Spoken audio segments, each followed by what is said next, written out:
Title: बहादुर छोटी सी तारा। बहुत समय पहले दूसरे समय समय परकों तक जाने वाले एक कोने में एक छोटी और शर्मीली तारा रहती थी। इस तारे का नाम स्टेला था। स्टेला एक सितारों की जमीन में रहती थी, जहां रात्रि के समय अनगिनत अन्य सितारे चमक जाते थे। लेकिन स्टेला अलग थी। वह उतनी तेज चमकने से घबराई हुई थी, डरती थी कि उसकी रोशनी दूसरों की तरह भीड़बड़ नहीं हो सकती। स्टेला के पास एक प्रिय मित्र था। उसका नाम लूमी था, एक बड़े और ज्ञानवान सितारा जो गैलेक्सियों की जन्म और मृत्यु को देख चुका था।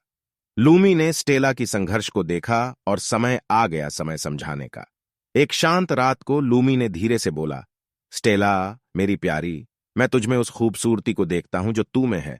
तेरी रोशनी अद्वितीय है और ब्रह्मांड तुझसे प्रभावित होने की प्रतीक्षा में है। स्टेला सांस ले बैठी। लेकिन लूमी, अगर मेरी रोशनी इतनी भी अधिक नहीं है, अगर मैं दूसरों की तरह उज्जवल नहीं चमक सकती? लूमी अच्छाई से मुस्कुराए। ध्यान से सुन स्टेला, हर सितारे की अपनी एक कहानी होती है। तेरी रोशनी मोहक है और ब्रह्मांड को आश्चर्यचकित करने की शक्ति है। लूमी के शब्दों से प्रेरित होकर स्टेला ने साहस जुटाने का निश्चय किया। हर रात वह अपनी रोशनी को थोड़ी सी बढ़ने देने लगी। जैसे जैसे उसकी चमक बढ़ती गई, कुछ जादूगरी घटित हो गया। आसपास के गैलेक्सियों में स्थित ग्रह शेर लियो की अगुवाई में उसे देखने आए।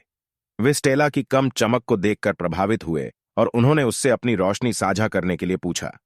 स्टेला ने एक तरह से उत्साहित होकर और डरकर सहमी हंसते हुए, ठीक है, मैं आपके साथ अपनी रोशनी साझा करूंगी। स्टेला ने शेर और उसके साथियों को अपनी मुलायम रोशनी में झलकाया, जिससे उनके बीच एक शांतिपूर्ण और